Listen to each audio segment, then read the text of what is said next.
พ่อใหม่บ่เข็มเอาแล้วบาทนี่แสดงว่าเจ้ามีพ่ออยู่แม่นบ่ฮะแม่นบ่แม่เจ้าล้มบ่าวอยู่บ่ในเรื่องมีผู้มีคนคุยอยู่บ่บ่มีแม่คือบ่อยากได้ซะเห็นไหมท่านสิแท้บ่เป็นหยังบ่อยากได้เจ้าบ่อยากให้เฮือนเจ้าแล้วบ่สิให้ตั้งเสาอยู่นี่บ่จังน้อยมันสิเสาปูนมันสิผุได้จังน้อยนี่แบบเกาหลี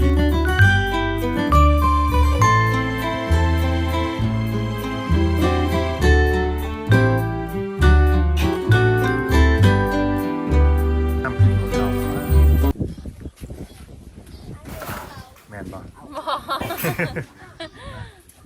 ปัจจิเคินอายวันนี้ที่แบบผู้สาวลูกติดเนี่ยแล้วเขามาหากันอีกครั้งหนึ่งสบายดีโนเค้กสบายดีแล้วลูกสบายดีกันจำได้ยังบ่นี่นะยกมือดีบ่ๆใช่ไหม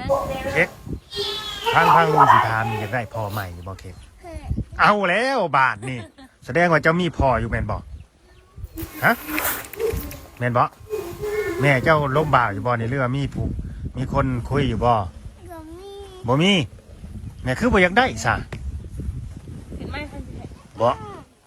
เป็นหยังบ่อยากได้เจ้าบ่อยากให้เฮือนเจ้าแล้วบ่สิให้ตั้งเสาอยู่นี่บ่จังน้อยมันสิเสาปูนมันสิผุได้จังน้อยนี่สิไปเอาเกาหลีไปเอาบ่าวเกาหลีบ่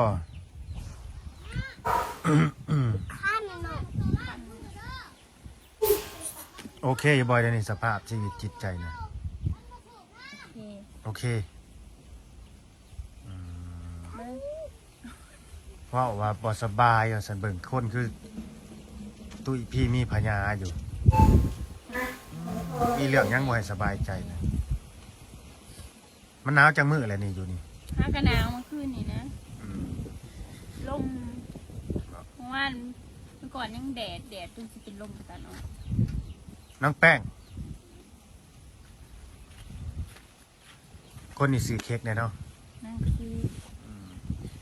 นางเค้กขนขึ้นมาลายเถอะนางขนแขนเจ้าน่ะแป้งเจ้าอยากได้พ่ออยู่บ่เอาแล้วบาทนี่มันก็เปลี่ยนไปเบิดละบาทนี่สงสัยแม่บอกได้คะแนนนี่เนาะแต่เก่าคือว่าอยากได้บ้านนี้ทั้งเอื้อยทั้งน้องเลยว่าอยากได้เพราะว่าแสดงว่าชุมเจ้ามีพ่อในใจอยู่แล้วเป็นบ่บ่มีสิก็ได้อยากได้พ่อมาเงินซอยแม่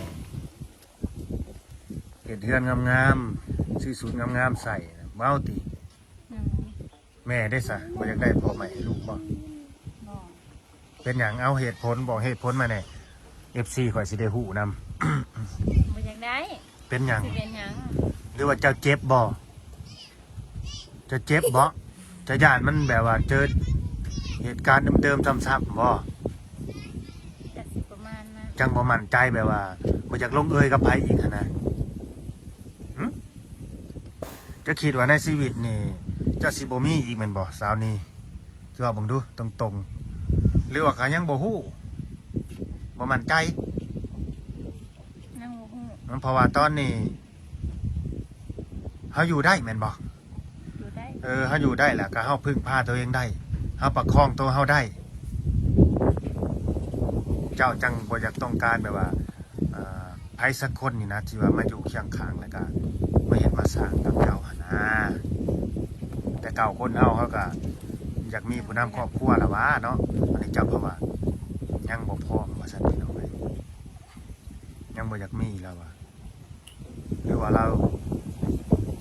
ยังทำใจบ่ได้บ่หรือว่ายังเจ็บปวดบ่กับเรื่องอดีตที่ผ่านมานะแบบว่าเคยแต่ผิดหวังกับความหักว่าซั่นซะแม่นบ่ก็เลยย่านมันเป็นคือเก่าบ่หรือสิว่าสายนินสายแน่นยังบ่ได้นอนถ้ามันได้จอดกันมาจากแล้วคนที่ผ่านมาก็อาจจะเคยแบบว่ามีวาสนาต่อกันที่ซื้อคนที่จะมา อยู่เคียงข้างเจ้าแล้วก็สู้ไปนำกันนี่เพราะว่ายังบ่ทันมียังบ่ทันได้เจอ เจ้าเคยคิดอยู่บ่สาวนี่ว่าเกิดเป็นคนครั้งหนึ่งยังมีคู่ชีวิตเพียงแค่คนเดียว เคยคิดอยู่บ่ เคยคิดแต่มันเป็นไปบ่ได้ เป็นไปบ่ได้เนาะคิดว่าเฮามีคันว่าเฮามีผัวเนาะเดี๋ยวว่าตรงๆซะพี่น้องเอ้ยมีผัวมีหรือว่ามีเมียซะก็อยากมีคนเดียวอันน่ะ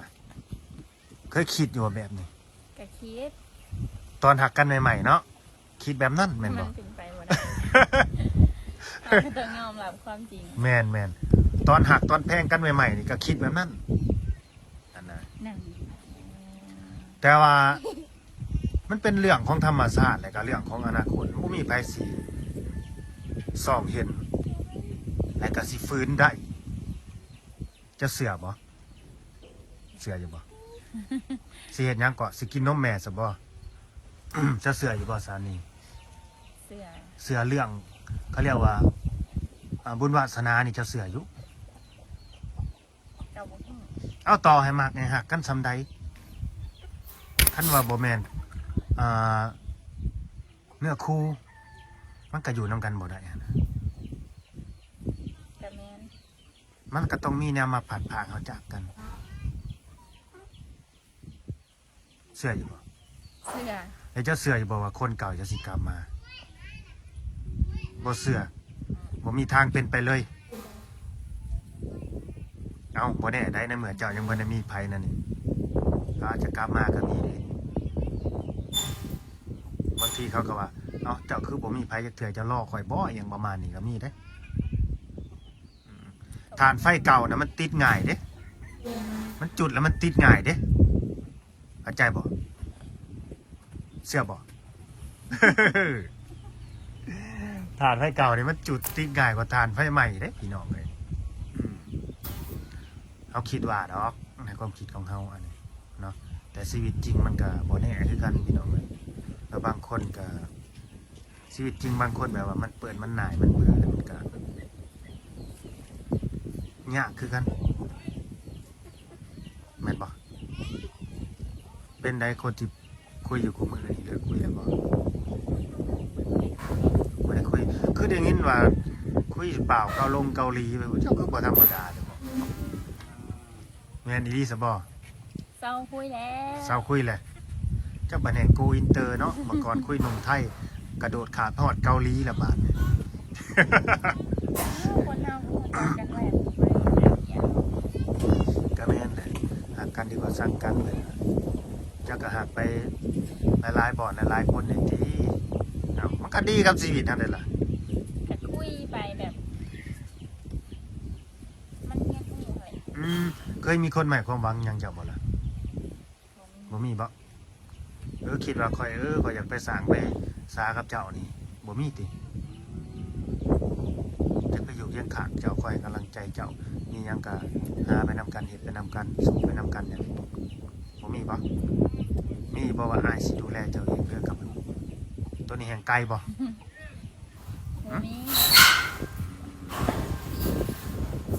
เพิ่นบ่ได้เปิดใจเด้อพี่น้องพี่น้องสิเป็นแบบว่าแม่เลี้ยงเดียวคนหนึ่งที่ว่าแก่งกับแม่นเนาะเป็นทั้งพ่อทั้งแม่แล้วก็เลี้ยงแม่เพิ่นก็มีอายุหลายแล้วยายน่ะก็ดีเฒ่าๆผู้หนึงนะ อยากเป็น อยู่กันแบบนี้ก็มีความสุขดีเนาะอยู่ไปตามมีตามเกิดมันก็แม่นมันก็มีความสุขอีกแบบหนึ่งเนาะคันเฮาบ่ไปแสวงหานะความทุกข์เข้ามาใส่ตัวมันก็มีความสุขอีกแบบหนึง เนี่ย มันอยู่แบบนี้แต่เขาก็อยู่ได้เนาะเขาอยู่ได้พี่น้องเลยเพราะว่าเขามีความสุขของเขาแบบวิธีชีวิตแบบบ้านๆนะเขาไม่ต้องไปแข่งขันกับใครเนาะแม่นบอกมีอยู่ก็อยู่มีกินก็กินไม่ได้บ่มีเลยก็อดเนาะเอ้ามันแนวนั้นตัวเรื่องธรรมศาสตร์เนาะคือบ่ต้องไปแข่งขันกับใครนะเขาก็หาไปของเขา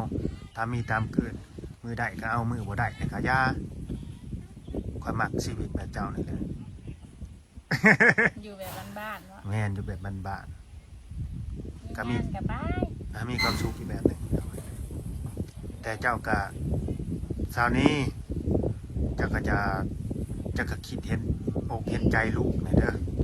บ่อยากให้ลูกเขามีอนาคตที่ดีบ่ ก็อยากให้มีเป็นไทยสิบ่คิดแบบ แน่เจ้าก็สิไปคิดว่าข่อยอยู่ได้ลูกก็ให้ทนอยู่ไปนำกันแบบนี้ก็อยากให้เขามีทางเลือกที่ดีแน่เจ้าก็ดีเพราะว่านี่แม่นบ่ แม่น ได้เฮาสิเขาสิได้มีแบบว่าอนาคตที่ดีหั่นนะที่มันดีกว่านี้หั่นนะเอาง่ายๆซะแม่นบ่ยายบ่แม่นว่าขออนุญาตเด้อพี่น้องกูอยู่ได้ลูกก็ต้องอยู่ได้แบบนี้อย่างประมาณนี้บ่ก็ต้องให้เขาได้ดีกว่านี้ มันบ่ได้เด้ใครสิบ่อยากได้ก็อยากได้เบิดทุกคนนั่นแหละ ก็ว่าเจ้าอยากได้ก็ต้องเปิดโอกาสแม่ล่ะเนาะมัน โอกาสแบบใด โอกาสให้เจ้าคล้องหั่นแหละเนาะคนเฮามันมีทางเลือกเสมอหั่นแหละเจ้าหากบ่เลือกเอง เอ้า จะเลือกที่จะเป็นแบบนี้อยู่แบบนี้คือจะว่าอะไรนี่บ่อยากมีไผจะว่าอยู่แบบนี้ก็สบายใจก็อยู่ได้ มันก็บ่แม่นว่าบ่เลือกแล้วมันก็เว้าบ่ถึงกันเว้าบ่ถึง ก็สู้ได้ว่าซั่นก็ยังไหวแม่นอยู่เนาะเจ้ายังไหวจะสิสู้ไปฮอดมื้อใดนั่นน่ะคนเฮาฮอดยามล่มมันก็ล่มแน่คนน่ะบ่แม่นมันสิยืนตลอดเด้แม่นบ่ค่อยเว้า แม่น แต่ยามล่มแหละมันบ่มีผู้เบิ่งผู้เดี๋ยวแลนี่ห้อยเอาแน่อยู่ดอกเจ้าลูกก็เข้าโรงเรียนเบิด2บ่นี่ เขา เบิ่งกว่าบ่อนอยู่บ่อนเศร้าเจ้านี่ก็แม่นอยู่เฮาก็มีความสุขอีกแบบนึงหาความปลอดภัยสะดวกสบายถ้าบ่มีแต่ว่ามีความสุขพี่น้องเนาะ จะอยู่ไป เลี้ยงไก่เลี้ยงเป็ดบ่นี่เป็ดก็เลี้ยงเลยจักโตเป็ด มีตัวหนึ่ง อืม กำลังไข่ อยู่แบบบ้านๆนี่เนาะน้ำก็มีใส่อยู่เนาะเรือนก็และที่ไผครัวทำอยู่ทำกินแบบนี้แสดงว่าอันนี้ถามตรงๆเด้อเจ้าก็มีคนในใจอยู่บ่ บอก บ่มีใครเลย คนที่เคยลงไปคุยนี่คือตัดออกไปแล้วแมันบ่ตัดทิมคือตัดผมเลยแมันบ่บ่ก็อยากถามใจเจ้านี่จะตัดง่ายปานนั้นบ่ มันก็ที่ว่าง่ายมันก็บ่แม่นหรอกแต่มันเป็นไปบ่ได้เราก็ต้องอยู่กับความจริง อืมมันก็ขึ้นกับเฮาว่าคำว่าตัดง่ายตัดยากบ่มันก็ขึ้นอยู่กับความผูกพันได้คนสองคนเสื้อบ่ค่อยเว้าอันนี้แหละคือสิ่งสำคัญนั่นแหละคันคนเฮามันแบบว่า มันบ่มีความผูกพันกันมันก็ตัดง่ายมันสิยากพี่ซักแค่คำเว้าซื่อ กับแม่นเว้า คำ แล้ว เว้า แล้วก็ลืม ๆเว้าแล้วแล้วก็แล้วบ่ได้ใส่ใจ แม่นแค่คำเว้าซื่อๆเว้าแล้วก็ เว้าไปซื่อๆแบบ เว้า เว้าอ ป อก ล่อย มา ไป โดยที่บ่ได้คิดอิหยัง เว้าแล้วปล่อยไปตามสายลมคนเฮาน่ะมันบ่มีความผูกพันกันน่ะมันก็ลืมง่ายตัดง่ายแต่มันอาจจะเสียความรู้สึกเล็กๆน้อยๆหั่นล่ะก็บ่เป็นหยังพี่น้องเอ้ยเป็นกำลังใจให้แม่เลี้ยงเดียวเพิ่นเนาะให้เพิ่นสู้ชีวิตต่อไปหั่นน่ะเฮ็ดแนวใดเรายังบ่เปิดใจหรือว่าเปิดโอกาสให้เจ้าของเพราะว่าที่ผ่านมาเพิ่นก็เคยเจ็บช้ำน้ำใจมากก็หลายเทื่อละมั้งเราก็ดีเนาะสำหรับคนที่เข้ามาในชีวิตนับตั้งแต่พ่อของลูกพุ่นแหละ จนมีแบบหนมไทยกับเขามาพัวพันนี่นะนี่ก็ยังแบบไปกันบ่ได้อยู่กันบ่รอดนี่นะพี่น้องครับอันนี้ก็ถึงขั้นแบบว่าก็เสียความรู้สึกอยู่อันนี้ก็ดี แต่เราก็ยังบ่ทันเปิดโอกาสนะก็ถ้าเบิ่งว่าเป็นที่สู้ไปฮอดมือใดนะจะสิใจแข็งใจใหญ่ไปฮอดมือใด ไม่แน่ สิใจแข็งใจใหญ่ไปฮอดมื้อใด สู้บ่ได้พุ่นแหละ เข้าใจเนาะท่านว่าสิมีคนดีๆสักคนหนึ่งอยากเข้ามาแบบให้กำลังใจหรือว่าอยู่เคียงข้างเจ้านี่ก็คือสิเบิดสิทธิ์เนาะเพราะว่าเจ้าบ่เปิดโอกาสเด้บ่อยากเว่าอยากคุยกับไผเลยแมันบ่ถ้าเกิดว่ามีคนอยากได้เฟซเจ้านี่นะอันที่ข่อยถามตรงๆเด้อจะสิให้ข่อยแจกให้เขาอยู่บ่ให้แจกอีกปิดไปหลายปิดตายไปเลยเด้อพี่น้องเด้อเครื่องไม้แบบเขาเรียกว่าปลายทิ้งกาเลยเนาะห้ามแจกเฟซแจกไลน์เลยอันนี้คือมาถ่ายทอดถ่ายทำให้เบิ่งที่ชีวิตของผู้หญิงคนหนึงที่ว่าละเมื่อยแล้วละพอแล้วกับชีวิตคู่นะในตอนนี้เราบ่อยากพบอยากพ่อบ่อยากเจออีกแล้วเราอะเนาะเอาการใช้ชีวิตคู่มันก็คือการเรียนรู้ได้สาวนี้กับแม่ มันคือการเรียนรู้ได้เขาก็สิได้รู้ว่ามันเป็นจังไดนะถ้าเกิดถือผู้ดี หมู่นิสัยแล้วก็เป็นบทเรียนให้ตัวคน แม่นถ้าเกิดถือผู้ดีผู้เขาหักเขาแพงเขาจริงเขาก็อยู่กับเฮาไปตลอดเขาก็ยอมรับได้เฮ็ดกับเฮาสร้างกับเฮามันมีหลายกรณีเนาะบางทีก็ถือเนื้อคู่ก็อ้าวก็ดีไปพี่น้องไอ้ที่คนที่ดีถ้าถือคนบ่ดีก็เป็นบทเรียนคือแนวนี้แหละอันนี้ก็มันก็มีหลายกรณีเด้อบางทีเฮาก็สิว่าตัวเฮานี่ดีเสมอไปกับบ่แม่นเนาะเราต้องมองเบิ่งเฮานำได้ว่าเฮาดีเหมาะสมเขาบ่หรือเขาบ่ดีสำหรับเฮาหรือเฮาบ่ดีสำหรับเขาเนี่ยนี่แม่นบ่ค่อยเว้า แม่ เนาะบางทีเฮาก็เขาก็ดีเกินไปแท้สำหรับเฮา